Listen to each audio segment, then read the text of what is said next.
მოგესალმებით მეგობრებო, დღეს ჩემი სტუმარი გახლავთ ბატონი დავითი. მოგესალმებით ბატონ დავით. მოგესალმებით, მადლობა მოწვევისთვის. და ბატონ დავით, რაზე მსურს საუბარი? ეს ბოლო პერიოდია. ბოლო პერიოდი ისეთი ფართო გაგები და გლობალურად, თორე ხა ეს რამდენიმე დღეა, რაც BBC-ს თემა აგორდა და რაც მათ დაამზადეს მე ამ ტელეკომპანიისგან არ მიყვარს, იმიტომ რომ BBC-მ რაც 2016 წლის ბოდიში 2020 წლის ტრამპის კამპანია დააგვირგვინა და იქ რაც შეთითხნეს, ხო, საქართველოზე ნამდვილად არ მიყვარს ის რაც გააკეთეს. მაგრამ აქ სხვა რამე გასაგებია, რომ ეს არის დიდი ბრიტანეთის საგარეო პოლიტიკა. და ბუნებრივია ეს ტელეკომპანია, რომელიც სახელმწიფო ტელეკომპანია თითვლება, არის ამ ყველაფრის ესე ვთქვათ, წინა ფრონტზე გამომტანი. ანუ წინსწრებით აკეთებს იმის პროპაგანდას, ან იმ ზრახვებს, რაც იგეგმება, ან ნაფიქრალია უკვე და განხორციელების წინა ფაზაშია და ზუსტად ამის მომსწრე ვიყავით. ეს ბუნებრივია ჩემი აზრია და აი თქვენ როგორც სპეციალისტი მაინტერესებს თქვენი აზრი ამასთან დაკავშირებით. რამდენად შორს იხედება დიდი ბრიტანეთი სამხრეთ კავკასიაზე, რომ არერიდება ესეთ, ჩემი აზრით, ცუდად დაკვეთილ გადაცემას სიუჟეტს, თუ რაც შეიძლება როგორც გნებავთ, ისე შევაფასოთ ეს მოვლენა. ესე იგი, წუხარ, მაგრამ მაინც ისტორიას უნდა დაუბრუნდეთ რა. 18-21 წლებს ჩვენ ვიცით, რომ ბრიტანეთის შემოსვლა საქართველოში ფიქსირდებოდა. ჩვენ იძულებული გავხდით, რომ ის გვეღიარებინა სტრატეგიულ პარტნიორად, მაგრამ ისტორიული დოკუმენტები ცოტა სხვა რამეზე მოწმობენ, რომ რეალურად ეს ფაქტი მოხდა და შემდეგ მოხდა მათი სტრატეგიულ პარტნიორად აღიარება. რეალურად იმ შემთხვევაშიც დიდი ბრიტანეთი თავის სტრატეგიული ინტერესების აღსასრულებლად იყო შემოსული საქართველოში და ძალიან ბევრ რაიმე შეიძლება მოიძიე დაინტერესებულმა ადამიანებმა საისტორიო არქივში თუ რა ტიპის ძირგამოთხრალ საქმიანობას ეწეოდა დიდი ბრიტანეთის საქართველოს საწინააღმდეგოდ. ეხლა ამის დრო ჩვენ არ აგვაქვს, მერე თუ გვექნება მაგის საშუალება, შეგვიძლია რომ პრაქტიკულ მაგალითებზე და საარქივო მასალებზეც აი ესეთი გადაცემა სურს, რომ იყოს უკვე ფაქტოლოგიურად რო გავუყვეთ. ძალიან კარგი იქნება.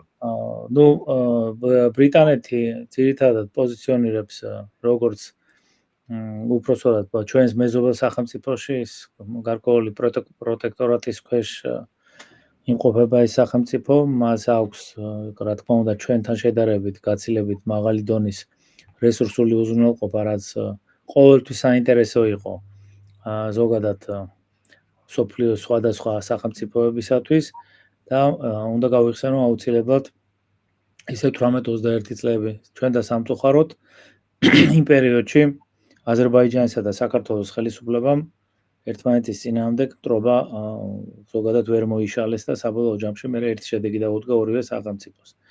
იმ პერიოდში და ძალიან მნიშვნელოვანი იყო სატრანზიტო გზა ნავთობის სარეალიზაციო და დღესაც ვფიქრობ, რომ ამ სატრანზიტო გზას თავის მნიშვნელობა არ დაუკარგავს.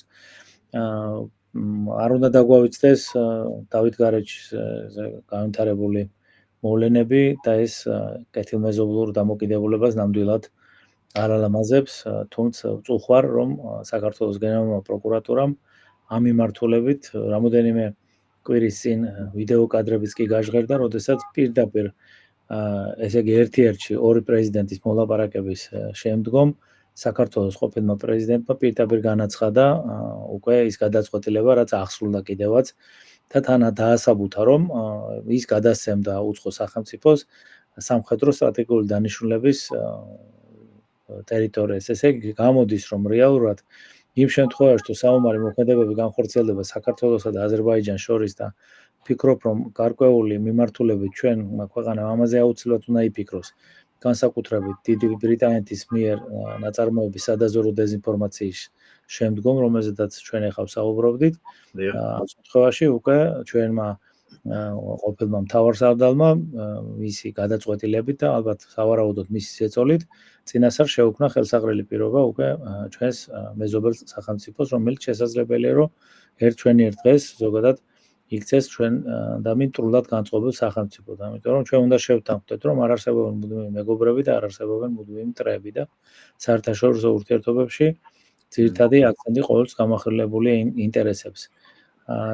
პოლიტიკური სტაბილურობის მიმართულებით აზერბაიჯანში მნიშვნელოვანი დესტაბილიზაციის ინსპირირება შეუძლია როგორც პროტექტორ სახელმწიფოს, ისე იმ სახელმწიფოს, რომლის წინააღმდეგ გარკვეული პერიოდულობით ილაშქრებს კიდევაც აზერბაიჯანი. ამიტომ ჩვენ მოვლენათა ძალიან აქტიურ ციკლს ვაკვირდებით და ვფიქრობ, რომ მე არაერთხელ აღვნიშნე სხვადასხვა მასმედიის საშუალებებში, რომ ალბათ რუსეთის ფედერაციაში გარკვეული დოკუმენტირება ამ მიმართულებით მიმდინარეობს და აგრესიის აქტები აუცილებლად განხორციელდება. ამიტომ ვფიქრობ, რომ მოვლენათა დაძაბვის კიდევ უფრო მასშტაბურობას უნდა ველოდოთ სამომავლოდ. ეხლა რაც შეეხება დიდ ბრიტანეთის მხრიდან განხორციელებულ ქმედებას, ეს გახლავთ აუცილებლად სადაზვერო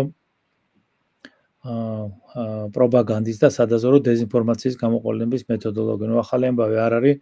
მე გადავხედე ზოგადად BBC-ს მიერ განხორციელებულ ესეთ ტიპის პროვოკაციებს, დეზინფორმაციებს სხვადასხვა მიმართულებით და ეს არის თუ დავაკვირდებით ზოგადად ინტერესებს, რომლის მიხედვითაც BBC საქმიანობს, სასახად შეგვიძლია დავადასტუროთ, რომ აუცილებლად ის ყველაფერი, რაც შემდეგ შედეგად მოყვება მის მიერ გავრცელებულ ინფორმაციას, შედის დიდი ბრიტანეთის სადაზვერო ინტერესებში. ამიტომ ზოგადად უნდა ვიცოდეთ ესეთი რამ, რომ მასმედია არის ყველაზე მეტი მოწვლა, მით უმეტეს BBC-ს აქვს თავის ბექგრაუნდში ისეთი მოღვაწეობა, რომელიც წმინდა სადაზვერო მოღვაწეობას განეკუთვნება, სადაზვერო პროპაგანდის მნიშვნელოვანი ინსტრუმენტი არის ის.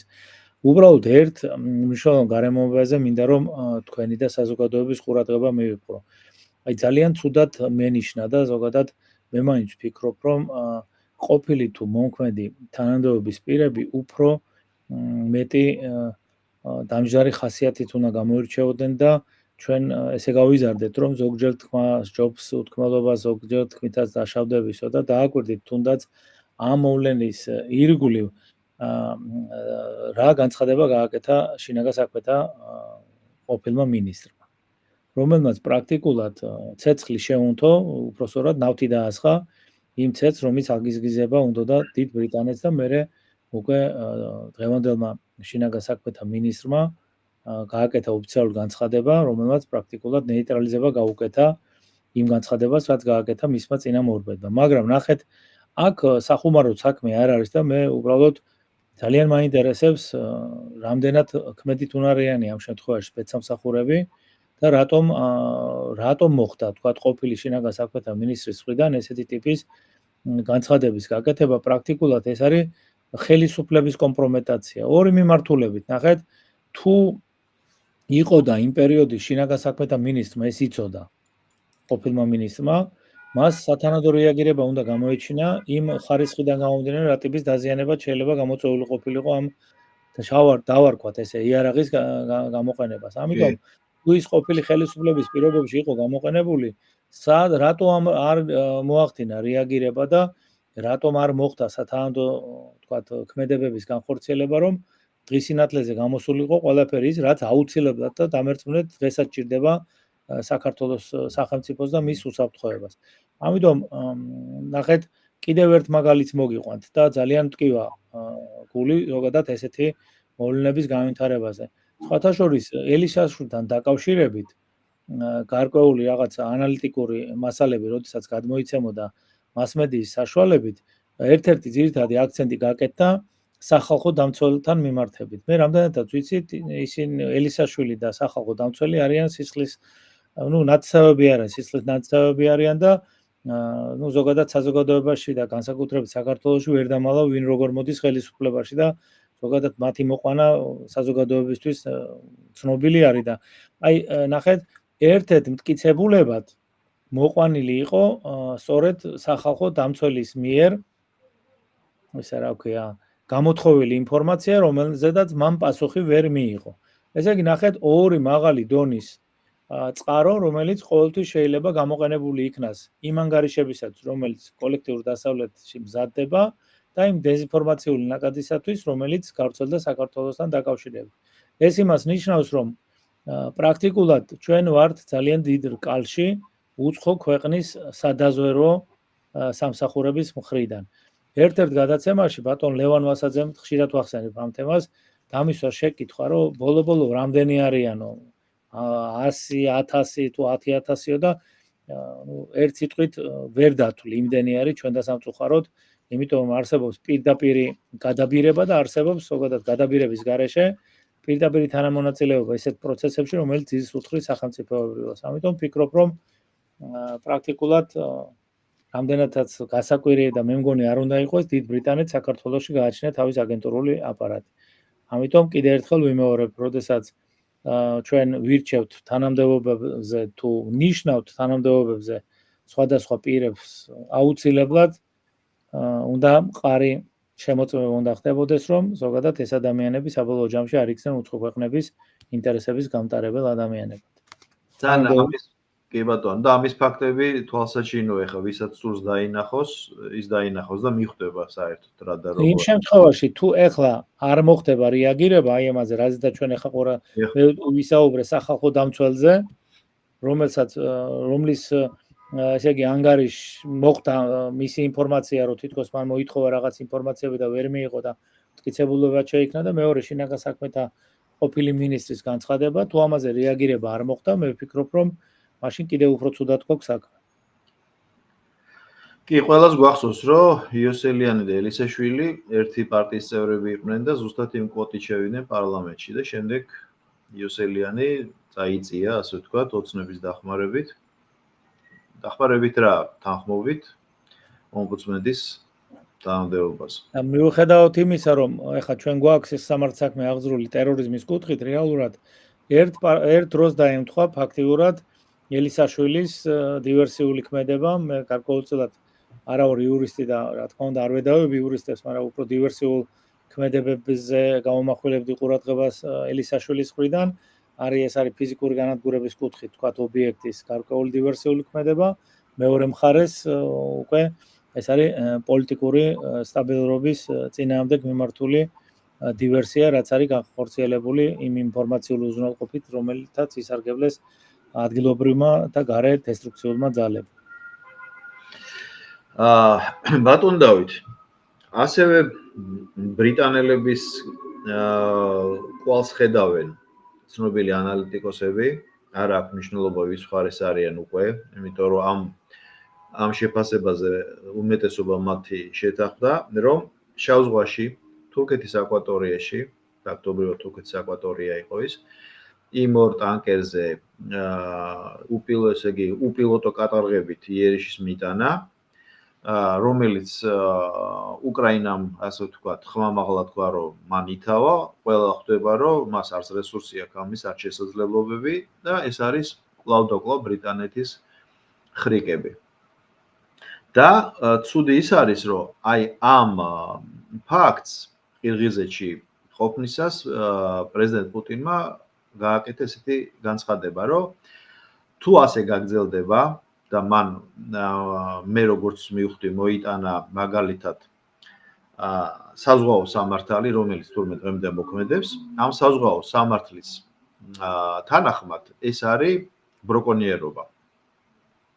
ანუ პირატული მოქმედება. და განაცხადა ესეთი უმნიშვნელოვანესი რამ, თუ ასე გაგრძელდება, რუსეთს შეუძლია საერთოდ ჩაკეთოს ჩრდილო-აღმოსავლეთი შავი ზღვის სანაპირო და დამთავრდება ჰუმანიტარული ტვირთის მოძრაობაც და ბუნებრივია სხვა დანარჩენიც. და მე ეს კითხვა იმდენად მადარდებს, რომ საქართველოს მომხვილელობა ამ ესე ვთქვათ, შუა ხაზის დერეფნისა ზუსტად ჩვენი შავი ზღვა იყო და საქართველოს წილი შავი ზღვის აკვატორიისა და ამას რა შეიძლება რომ მოყვეს? იმიტომ რომ მე ვაკვირდები, რაც უფრო ფინიშისკენ მიდის, ესე იგი, უკრაინა-რუსეთის კონფლიქტი, მით უფრო გაღმავდება ეგრეთ წოდებული უკრაინული პარტიზანული მოძრაობა. და უკრაინის უკან ვინც დგას, აი ხა 2 წუთის წინ ვისაუბრეთ. რას ფიქრობთ თქვენ ამაზე? ჩვენ პირველ რიგში გვაქვს პრაქტიკა, როდესაც უკრაინის პარტიზანული მოძრაობა საბჭოთა კავშირის დროს საკმაოდ შრომატევადი იყო, მაგრამ დამარცხდა და დღეს ჩვენ ვსაუბრობთ მის სამართალმემკვიდრეზე, რუსეთის ფედერაციაზე, რომელსაც მე ვფიქრობ, მე არ ვთვლი ჯაბან სახელმწიფოდ და ვთვლი, რომ ის არის ერთ-ერთი ალბათ მნიშვნელოვანი სახელმწიფო, რომელიც თავის დომინირებისათვის არა მარტო სამხრეთ კავკასიაში, არამედ ყველა მიმართულებაზე მე ვფიქრობ, რომ თანაბრად იბრძვის.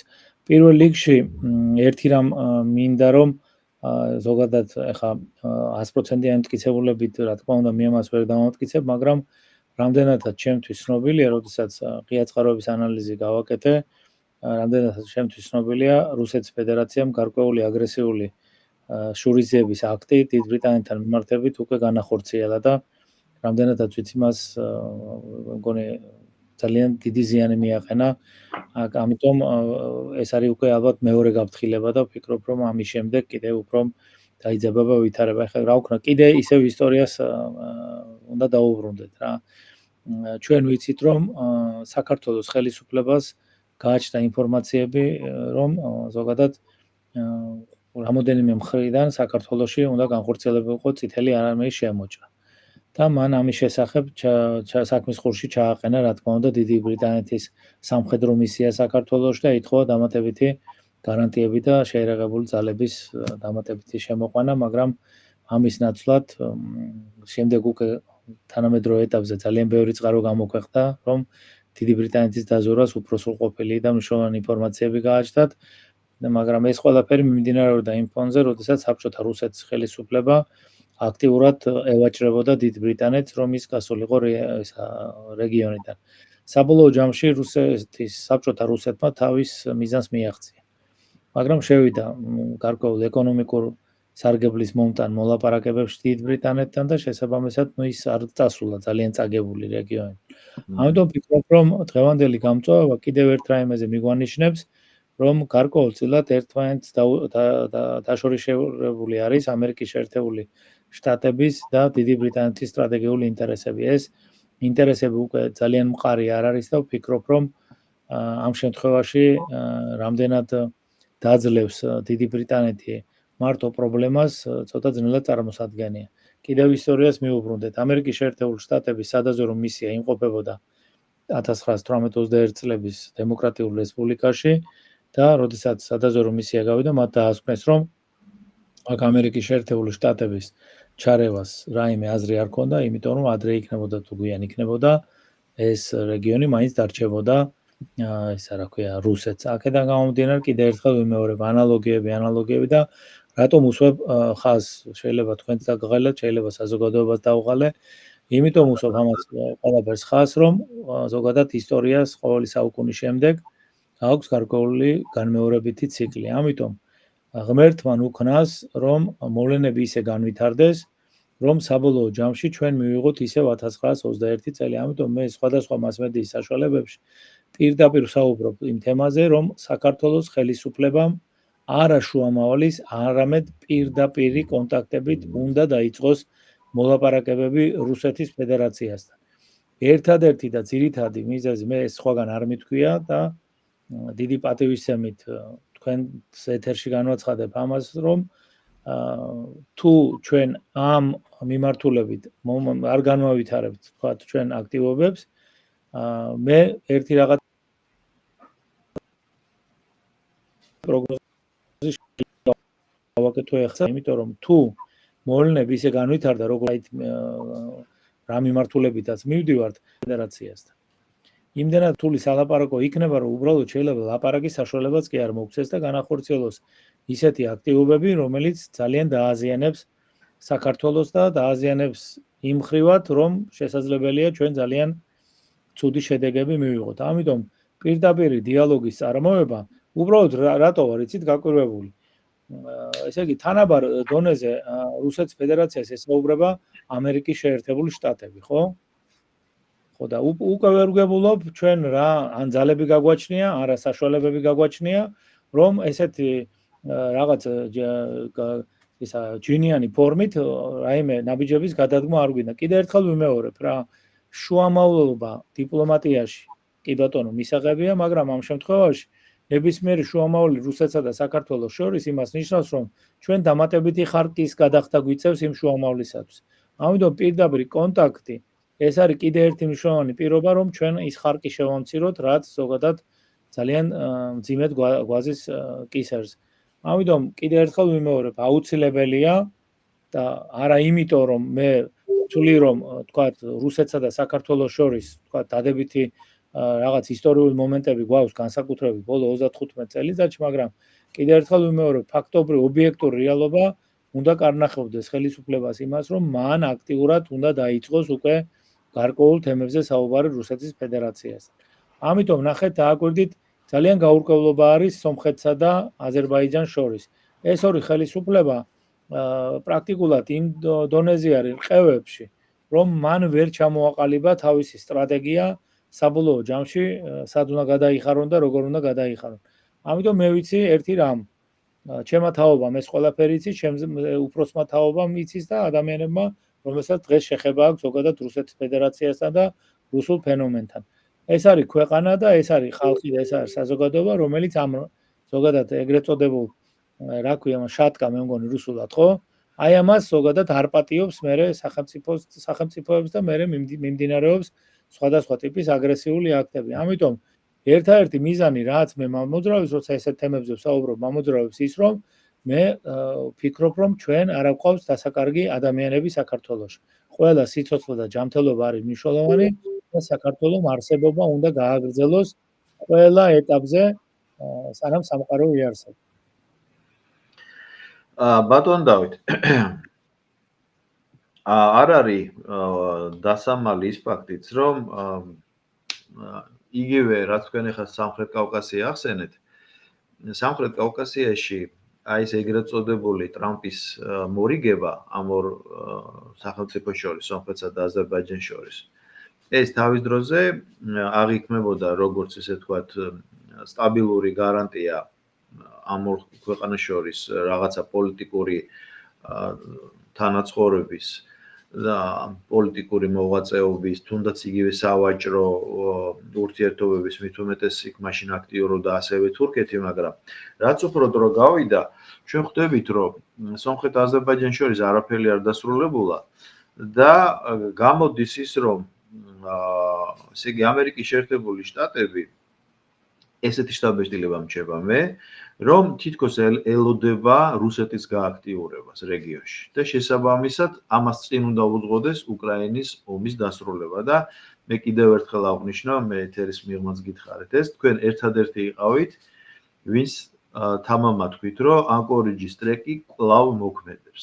ის არ შეჩერებულა და აი ანკორიჯში ამ ორ პრეზიდენტს შორის შეთანხმება კვლავ ძალაშია. უბრალოდ ჩვენ რასაც ახლა თვალს ვადევნებთ, ეს არის აი ზუსტად ალიასკის შეხვედრის რეალიზების ფრაგმენტები. და რაზეც ძალიან დიდი მადლობა ეს ჩვენი საუბრისას თქვით და როგორც პროფესიონალი კიდევ ერთხელ დიდი მადლობა ამისთვის, იმიტომ რომ მართლა სიღრმისეული ანალიზი იყო, რომ სხვათა შორის ბევრი აცდა ამ პროგნოზებში და ერთადერთი თქვენ ხართ მე ვისაც მე ვიცნობ, ვინც ეს ზედმიწევნის სიზუსტით თქვით.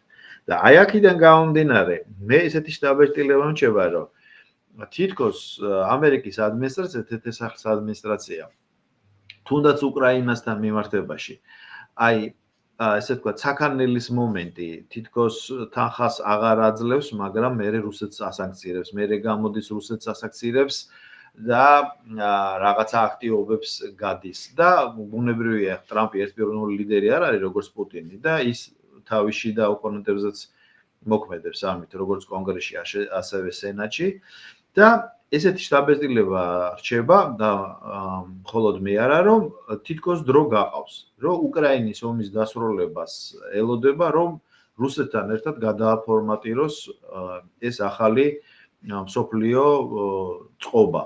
და ამის ნიშანი ის იყო, რაც თქვენ ბრძანეთ, რომ ბრიტანეთის ინტერესები უკვე აშკარად გაყოფილია ვენესუელასთან სამხედრო ოპერაციების დროს, უკვე ხმამაღლა ამბობენ, რომ ბრიტანეთი აღარ აწვდიდა, აღარ უზიარებდა სადაზვერვო ინფორმაციას ამერიკის შეერთებულ შტატებს.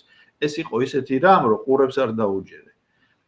მართალი აღმოჩნდა და ზუსტად ასეთივე წარმატებით არ ცვლიან ისინი ოპერატიულ ინფორმაციას არც უკრაინის ფრონტზე. და საბოლოო ჯამში თქვენ როგორ ფიქრობთ? აი ეს ამ ორი იმპერიის, თან ორი საზღვაო იმპერიის ну ბრიტანეთი უკვე რამდენად იმპერია არ ვიცი, მაგრამ ну ყოველ შემთხვევაში ამ ორი სახელმწიფოს პაიქრობა სადამდე მიიყვანს აი ამ სოფლიო გადანაწილებას.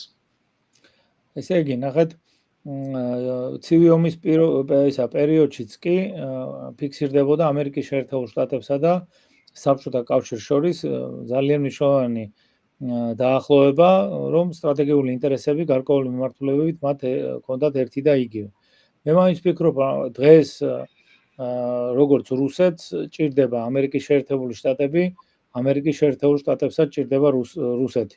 მე არ ვფიქრობ, რომ მაგალითად ამერიკას დღეს აქვს ძალიან მყარი ეკონომიკური მდგომარეობა, იქიდან გამომდინარე, რომ ეხლა მე არ მჯერა არც იმის, რომ ერთი deep state რაზედაც ვაპელირებთ, რომ თქვა დამარცხდა, ერთი deep state-ის დამარცხებით იქნება ახალი deep state. Deep state იქნება ეს მუდმივობაში, იმიტომ რომ ზოგადად ამის გარეშე არც უარსებია და არც იარსებებს ყოველ შემთხვევაში ბოლო საუკუნე რაცაც უყურებთ, არც ერთი პერიოდი არ იქნება ამის გარეშე.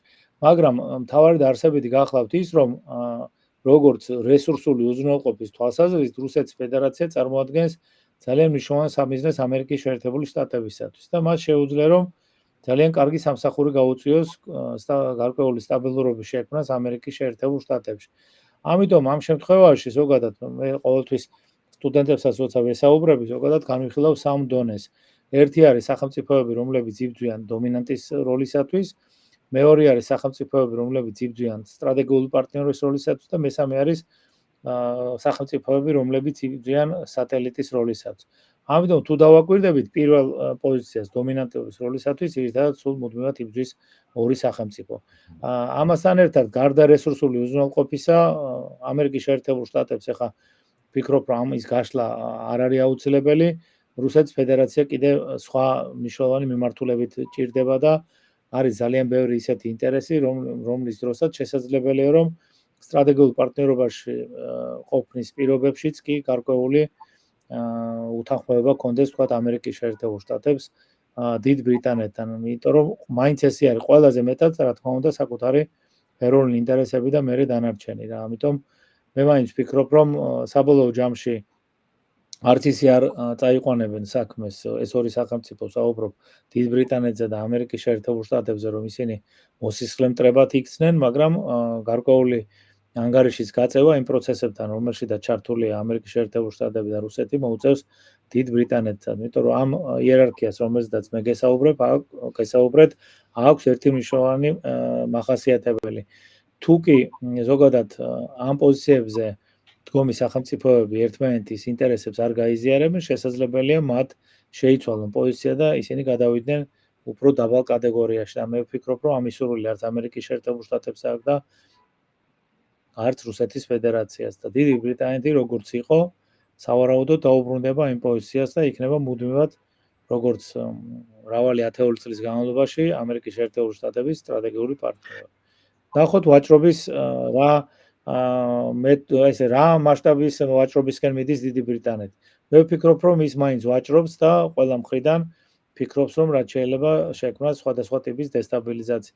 ვერ უყურებ თქვა რაღაც ისეთ მნიშვნელოვან ძალას, რომ მან რაღაც გარდამტეხი მნიშვნელობა შეიტანოს. კიდევ ერთხელ გეუბნებით, ნახეთ, იქ სადაც ის პროტექტორატს ახორციელებს, იქ განვითარებული მოვლენები, აი მაგალითად ბოლო დაკავებები თუნდაც აზერბაიჯანში მეტყველებს იმაზე, რომ რეალურად იქ მეორე დაინტერესებული მხარე ალბათ ამზადებს გარკვეულ სახელმწიფო გადატრიალებას. თუ იმაზე ვისაუბრებთ, რომ გარკვეული საზოგადოებრივი განწყობა ამ მიმართულებით საკმაოდ მყარი არის აზერბაიჯანში, ვფიქრობ, რომ ესე იგი მარტო იქ პროტექტორატი ძალიან ძლიერი ვერ უნდა იყოს. ამიტომ დაველოდოთ მოვლენათა განვითარებას, მაგრამ კიდევ ერთხელ ვიმეორებ, რაღაცა თუ მგონია, რომ გარკვეული ის გეგმა, რომელიც იმ საიდუმლო ეგრეთ წოდებულ საიდუმლო შეხვედრაზე ალბათ ხელი მოეწერა, რომელიც საკმაოდ დიდი ხნის განმავლობაში მუშავდებოდა, მე ვფიქრობ, რომ გარკვეულ რეალიზაციას განიცდის.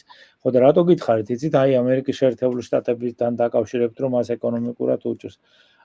მან ისეთი ქმედებები განახორციელა, რომ პრაქტიკულად ძალიან დიდი ინფორმაციული ვაკუუმი შეუქმნა თავის ქვეყანას, როდესაც პრაქტიკულად თავისი სადაზვერო აგენტურული ქსელის ეგრეთ წოდებული შიმშილის რეჟიმზე გადაყვანა მოახდინა, მიხვდით?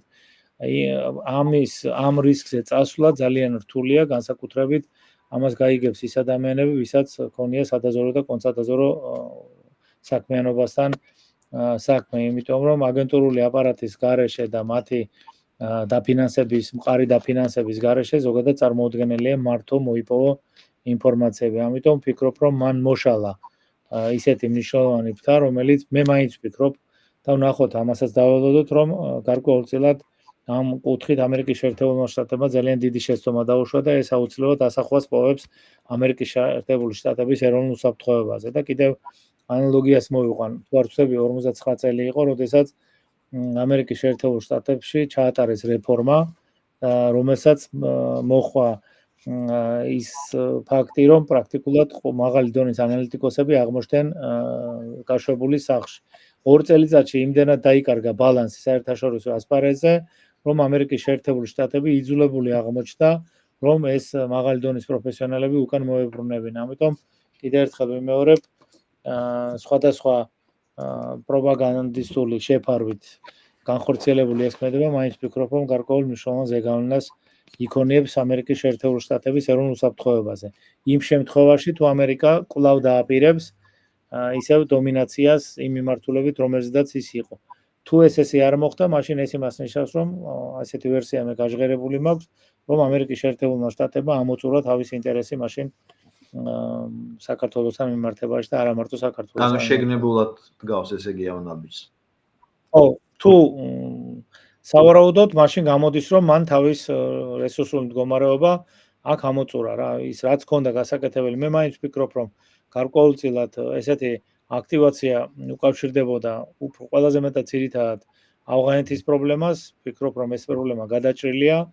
ამასთან ერთად მან მნიშვნელოვანი სარგებელი ნახა იმით, რომ რეალურად ფოთის სპორტი ექვემდებარება მე ვფიქრობ, რომ ამერიკულ კონტროლს, მიუხედავად იმისა, რომ იქ არ არის უშუალოდ ამერიკული კომპანია და უნდა ვიცოდეთ, რომ ფოთის სპორტი არის სამხედრო სტრატეგიული დანიშნულებით უმნიშვნელოვანესი სპორტი და ამიტომ მიდის ანაკლიის სპორტთან დაკავშირებით ესეთი ძალიან მასშტაბური პროპაგანდა და დეზინფორმაცია და ვფიქრობ, რომ რაც მალე ანაკლიის სპორტი ექნება სახელმწიფოს, თუ ის პროცენტული რაოდენობა შევინარჩუნეთ 51-59-ზე, ვფიქრობ, რომ ამ შემთხვევაში ფოთის სპორტიდან მოსალოდნელი საფრთხეები საქართველოს დაძლეული ექნება. გასაგებია.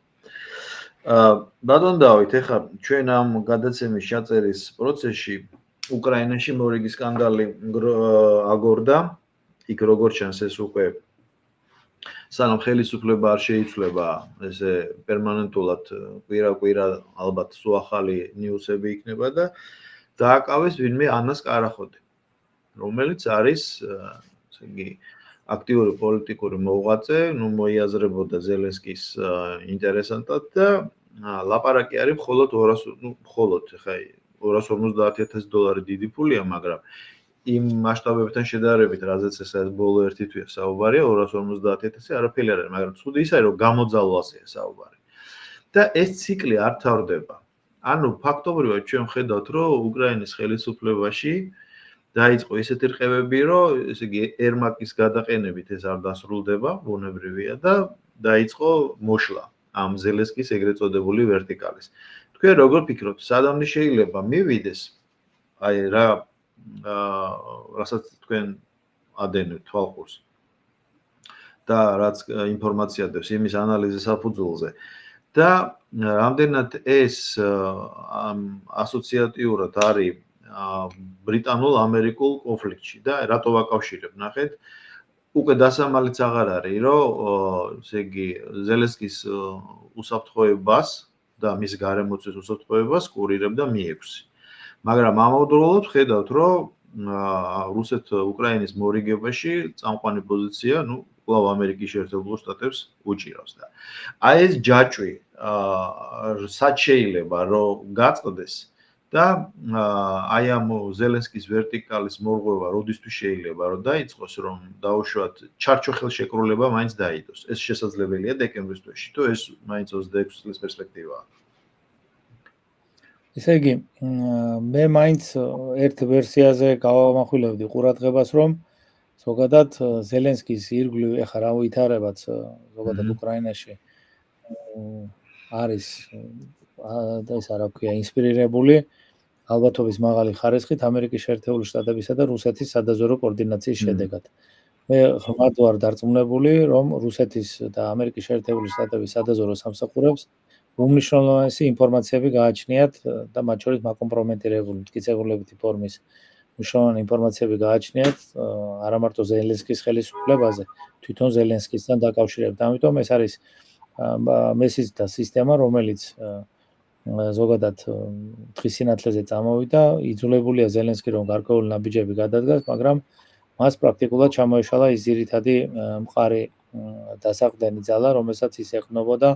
ეს კიდე საკითხავია, რამდენად მყარი იყო ეს ძალა, ალბათობის მაღალი ხარისხით აქაც სადაზვერვო შეღწევადობის ძალიან მაღალი დონე ჩანს ჩემი მოსაზრებით და კიდე ერთხელ ვფიქრობ იმაზე, რომ ეხლა ვერ გეტყვით ეს ზუსტად ჩემი მხრიდან არასერიოზულიც იქნება, რომ გითხრათ, რომ ეს დეკემბერში დასრულდება, მაგრამ კულმინაციამდე რო არის პროცესი მისული და ალბათ მოკლეს პერიოდში ეს ყველაფერი სხვა მიმართულებით უნდა წავიდეს, ამაზე ვფიქრობ, რომ ორი აზრი არ აქვს.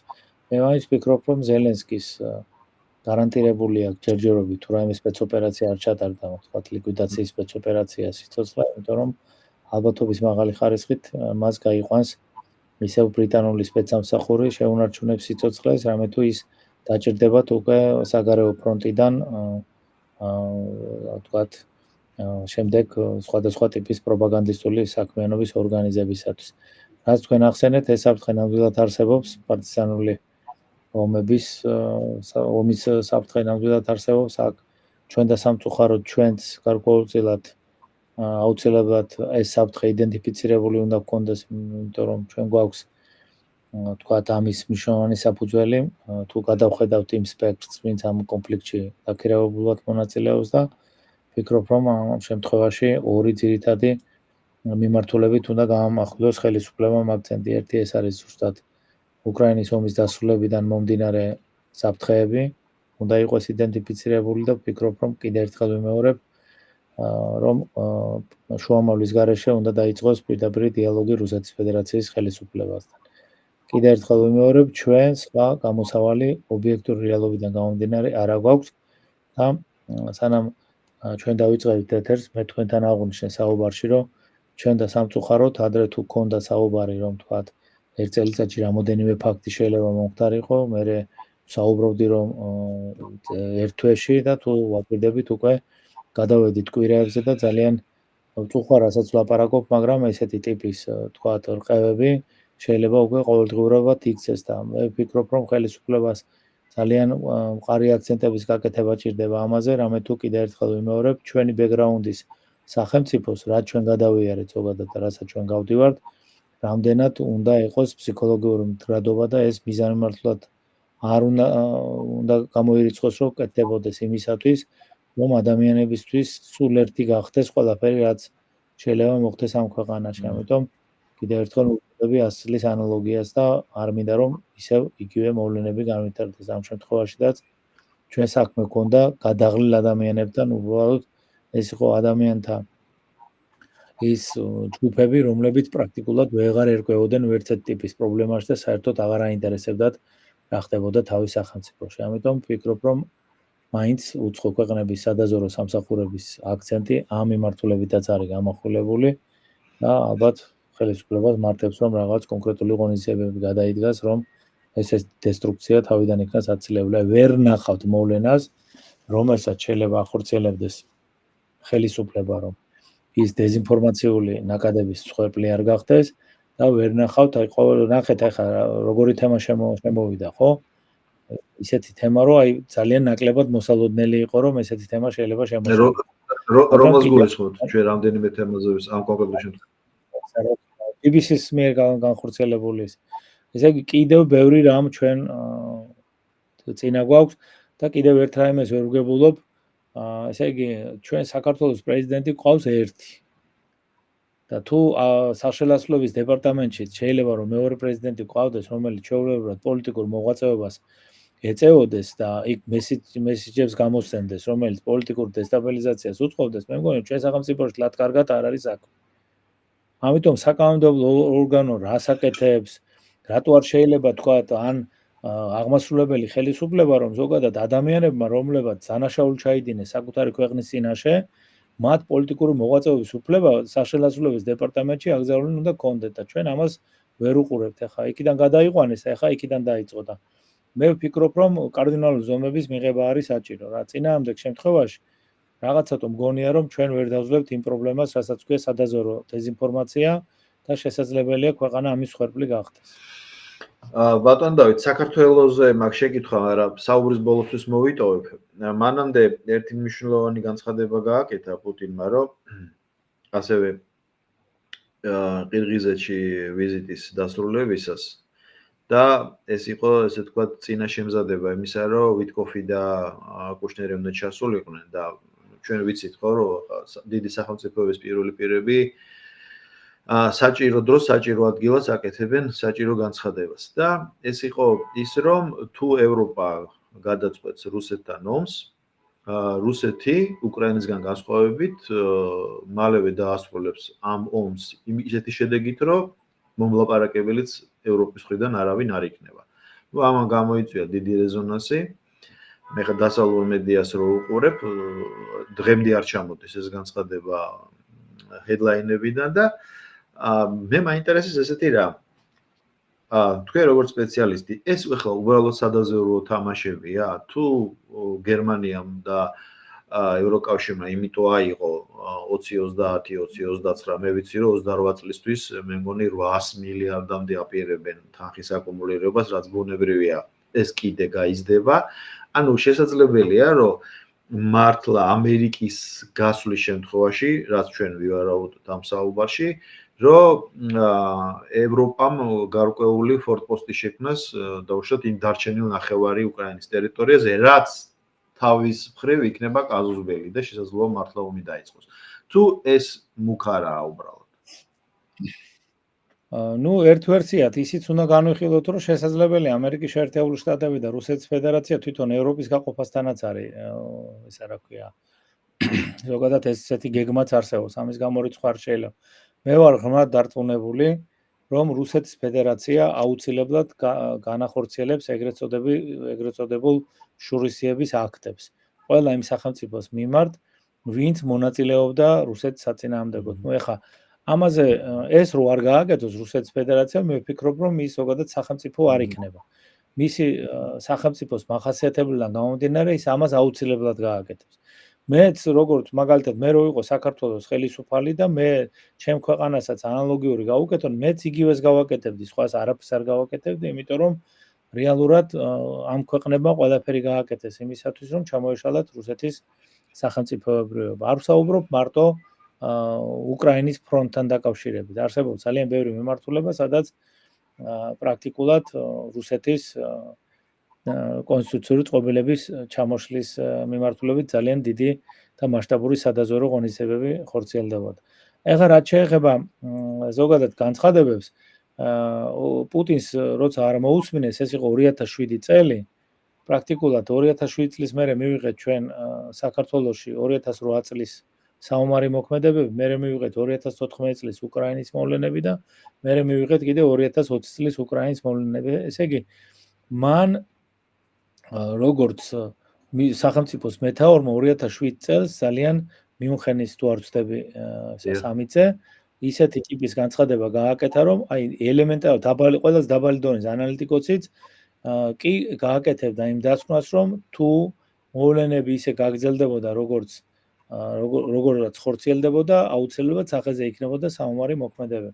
ამიტომ ეხლა რა განცხადებაც გააკეთა, მე ვფიქრობ, რომ სპეცსამსახურებს, მათ შორის ჩვენ სპეცსამსახურებს ძალიან დიდი ანალიზის საგანი მისცა მან და ამიტომ ჩვენი მიმართულებით უნდა ვიფიქროთ, სად შეიძლება წამოვედოთ რაიმეს, რაიმე ისეთი არ მოხდეს, რომ ჩვენ გავხდეთ დაზიანების ობიექტი. ეხლა ერთი რამე უნდა ზოგადად ჩემი მოსაზრება გაგიზიაროთ. ეხლა რომ გერმანიამ გამოიფხიზლა და ემზადება ომისთვის, თქვენ როგორ გონიათ, ეხლა 2 წელიწადში ომისთვის როგორ უნდა მოემზადოს გერმანია და ჯერ ეხა მოდით რა ზოგადად ყველაფერი გავითვალისწინოთ რა. უკვე ეთნიკური რელიგიური ფაქტორი გერმანიაში რა ხდება ზოგადად, ხალხის დამოკიდებულება ზოგადად სხვადასხვა პროცესებთან. რამდენად აქვს დღეს გერმანიის ხელისუფალს, რომ საზოგადოება თუნდაც უშუალოდ გერმანელები შეკრას ერთი მიზნისთვის და როგორ გინდა გაუწიოთ წინააღმდეგობა ისეთ სახელმწიფოს, რომელიც პრაქტიკულად აგერ ბოლო 4 თუ რამდენი წელი გამოდის 6 წელი ხო ფაქტიურად 5 წელი მუდმივად საომარ მოქმედებებშია მან ის წვრთნის სამხედრო ძალებს ის წვრთნის თავის ტექნოლოგიებს და ესე შემდეგ და 2 წელიწადში უნდა რომ დაძლევს ერთ-ერთი შიში რაც უნდა კონდეს დღეს ევროპას არის ის რომ ის ძალიან არის დამოკიდებული ამერიკის შეერთებულ შტატებზე და შესაბამისად ამერიკის შეერთებულმა შტატებმა ხელი არ აიღოს მათ პროტექტორატზე. წინააღმდეგ შემთხვევაში მოვლენები ისე განვითარდება, როგორც განვითარდა მეორე მსოფლიო ომის დროს. და მე კიდევ ერთხელ ვიმეორებ, ძალიან დიდ პატივს ვცემ უნგრეთის პრეზიდენტს. საკმაოდ გონიერი ადამიანია, ძალიან მაღალ დონეზე თამაშობდა და თამაშობს და მე რასაც ვაკვირდები, ის შემთხვევით არც სიტყვას ამბობს, არც ნაბიჯს არ გადადგამს. ამიტომ მე მაინც ვფიქრობ, რომ მან ეს საფრთხე უკვე დაინახა. და კარგი ხანია მას საფრთხე დანახი აქვს და შესაბამისად მოქმედებს საკუთარი ქვეყნის ეროვნული ინტერესებიდან გამომდინარე. გონიერი ხელისუფალი ესე იქცევა. გასაგებია და მარტივად რომ ნანგრევებში არ მოყვეს სულ ცოტა. აი ამ დაპირისპირების დროს. ბატონ დავით და დაუბრუნდეთ საქართველოს. ტრადიციულად ყოველი გადაცემის ბოლოს აქეთკენ მიმყავს ხოლმე და დღევანდელი ჩვენი საუბარიც არ იქნება გამონაკლისი. ესე იგი კვირის ბოლოა და დაანონსებულია საპროტესტო მიტინგები. და მე მაინტერესებს თქვენ თუ ატყობთ ხელისუფლების მზადყოფნას აი ამ პროცესების მიმართ და რას გულისხმობ? ესე იგი BBC მხოლოდ ფრაგმენტი იყო, ხო? ჩვენ გვახსოვს მანამდე რაც ბოლო 1 წლის განმავლობაში გორდებოდა. იგივე ის რომ ამერიკის შეერთებულ შტატებში აქვს უილსონის მეგობრობის აქტის გააქტიურება და შემდეგ ესე მთელი ციკლურად მოვიდა ხვალინდელ დღემდე. ფიგურალურად ვამბობ. მათ შორის პოლიტიკური ელიტების გახლეჩა საქართველოში. და ყველაზე ჩემთვის ყველაზე გულსატკენი ის არის რომ ვინც მე მეგონა რომ აი ეს თავშოთ პოლიტიკური ფიგურებისა, ანალიტიკოსებისა, პოლიტოლოგებისა რომ წარმომედგინა რომ ეს ერთი ფრონტის დიდი გაერთიანება იყო, მათ შორისაც სერიოზულ ბზარს ხედავდა დაპირისპირებას. და ეს ყველაფერი ჩვენ ვიცით რომ არ ხორციელდება მხოლოდ ქვეყნის შიგნიდან. ამას აქვს ზუსტად თქვენი საუბრიდან გამომდინარე, ეს არის გარე მოვლენებზე დამოკიდებული. ბევრი რამ ინსპირირებულია, ბევრი რამ ხილულია და ბევრი რამ შესაძლოა დიდი ალბათობით ხალხი იყოს უნებლიეთ ჩათრეული ამაში. თქვენ როგორ ატყობთ? რა მზადყოფნას ამჩნევთ ქვეყნის ხელისუფლების და აი კონკრეტულად სადაზვერვო სამსახურების? ესე იგი, პირველ რიგში მე ვფიქრობ, რომ ჩვენმა ქვეყანამ უნდა შეენარჩუნოს დემოკრატიული ქვეყნის სტატუსი. ამიტომ ნებისმიერი პროტესტი ეს უნდა იყოს ჩვეულებრივი მოვლენა ქვეყანაში, ოღონდ კატეგორიულად უნდა გამოირიცხოს პოლიტიკური დესტაბილიზაცია, მოწოდებები ხელისუფლების ძალადობრივი დამხობის და ეს შემდეგ და ეს შემდეგ.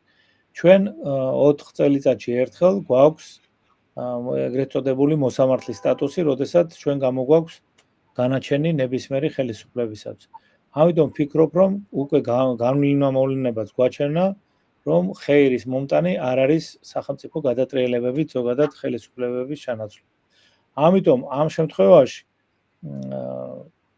როდესაც ახლა მიტინგი ჩატარდება, მე რა თქმა უნდა წინას არ მინდა იმის თქმა, რომ აქ უცხო ქვეყნის სადაზვერვო სამსახურების ინიციატივით დაიწყო თქვათ ეს მიტინგი, მაგრამ იმ შემთხვევაში თუ აქ იქნება იმის ნიშნები, რომ იქნება თქვათ მოწოდებები ხელისუფლების დამხობისკენ და პოლიტიკური დესტაბილიზაციის მცდელობა, ამ შემთხვევაში შეგვიძლია უკვე გამოვთქვათ ვარაუდი იმაზე, რომ ზოგადად გარკვეული ძალები, ვინც მონაწილეობს ამ მიტინგში, სავარაუდოდ შესაძლებელია წარმოადგენდნენ უცხო ქვეყნის სადაზვერო სამსახურებს. თუ ესეთი რამე არ დაფიქსირდება, კიდევ ერთხელ ვაფიქსირებ ჩემ პოზიციას, რომ ზოგადად პროტესტის გამოხატვის უფლება ეს არის ალბათ ერთ-ერთი მნიშვნელოვანი უფლება, რომელიც ყოველთვის უნდა გააჩნდეს ადამიანს. მე მაინც ვფიქრობ, რომ სახელმწიფოს ყოველ შემთხვევაში უცხო ქვეყნის სადაზვერო სამსახურები რო აქტიურად არიან დაინტერესებული იმით, რომ ნებისმიერი ესეთი ტიპის მანიფესტაცია, საპროტესტო აქცია, რომ დესტაბილიზაციაში გადაიზარდოს, ამაში დარწმუნებული ვარ და ამის ყველა ნიშანია, ვნახოთ რა მოვლენების განვითარებასთან გვექნება საქმე. რაც შეეხება სახელმწიფოს, მე ვფიქრობ და რა ვიცი, ამაში ეჭვი არ მეპარება, თუ რაღაც საშინელი უცხო სახელმწიფოებიდან არ მოხდა რაიმე ტიპის თქვათ ჩარევა, ვფიქრობ, რომ საქართველოს დღეს საქართველოს ხელისუფლებამ მზად არის, რომ დაიცვას არსებული წესწყობილება, კონსტიტუციური წყობილება სახელმწიფოში. მას ამისთვის საკმარისი ძალები და საშუალებები გააჩნია, მიუხედავად იმისა, რომ არის შეცდომები და ეხლა ის გამიკვირდებოდა, რომ შეცდომები არ ყოფილიყო ამ დონის სადაზვერო შეხტევადობის ციკლში ვიმყოფებით და ძალიან ბევრჯერ ვფიქრობ იმას, რომ უბრალოდ კიდე როგორ ვართ ისე როგორც ვართ. და ბოლო შეკითხვა, ფაქტობრივად ყველა ევრაზიის კონტინენტზე ელოდება რუსეთ-უკრაინის ომის დასრულებას და ბუნებრივია საქართველოს გამონაკლისი არ არის. თქვენ როგორ ფიქრობთ?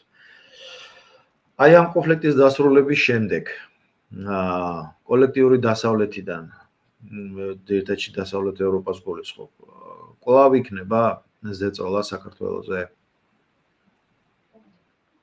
ნახეთ, ჩვენ და სამწუხაროდ უნდა ვაღიაროთ ის, რომ ჩვენ ორი ძირითადი მიმართულება აქვთ განვითარებული ამ შემთხვევაში კოლექტიურ დასავლეთს. ერთი არის აქტიური მოქმედების განხორციელებელი ძალა, რომელიც სადაზვერო საფარქვეში მოქმედებს. მათ შორის შეიძლება ვთქვათ, რომ ეს არის გაშიფრული ძალა, მათ შორის პოლიტიკური ლიდერების კუთხით, მაგრამ ჩვენ და სამწუხაროდ ჩვენ აუცილებლად ეს უნდა გავითვალისწინოთ და მე ვფიქრობ, რომ სპეცსამსახურების გათვალისწინებულიც აქვს და იდენტიფიცირებულიც აქვს საფრთხეები, რომ ჩვენ გვყავს კონსერვირებული, ეგრეთ წოდებული კონსერვირებული ძალები, ეს მიღებული პრაქტიკა, როდესაც გარკვეული აქტიურობა არ არის აუცილებელი, ეს ადამიანები დღის სინათლეზე არ გამოდიან, მაგრამ კონკრეტული აუცილებლობის შემთხვევაში ისინი შეიძლება გამოყვანილი იყვნენ მოქმედების სხვადასხვა ფაზაში. ამიტომ არ გამოვრიცხო არც იმას, რომ ხელისუფლებაშიდაც ჩვენ შესაძლებელია რომ გარკვეული ესეთი ტიპის შეხსევადობაც გაგვაჩნდეს. რა თქმა უნდა, მე ამის აშკარა მტკიცებულებითი ფორმით ამის თქმა არ შემიძლია, მაგრამ ეს არის სპეცსამსახურების საქმე და სწორედ ამიტომ ხო ჩვენ სპეცსამსახურები რომ ესეთ ტონის შეხსევადობა გამოირიცხოს. ამიტომ ვფიქრობ, რომ ძალიან მარტივად ჩვენი კუთხით რო შევხედოთ და ვიცი რომ სპეცსამსახურებიც ამას ყურადღებას აქცევენ, აუცილებელია ბექგრაუნდების გავლა ხელისუფლების წევრების და მაშინ უნდა გაითვალოს რისკები, რამდენად სწორად ვსაუბრობ ან არასწორად ვსაუბრობ მე იმ რისკებზე და იმ საფრთხეებზე, რომელიც შესაძლებელია საქართველოს მისამართით იყოს მომართული. კიდევ ერთხელ ვიმეორებ და იმედს ვიტოვებ, რომ საბოლოო ჯამში ისე ჩამოყალიბდებით და ისეთი ადამიანები გავხდებით, რომ არასოდეს ძალადობრივად ხელისუფლებას არ დავამხოთ. ბატონ დავით, დიდი მადლობა ამ საუბრისთვის, ამ ინტერვიუსთვის, როგორც ყოველთვის.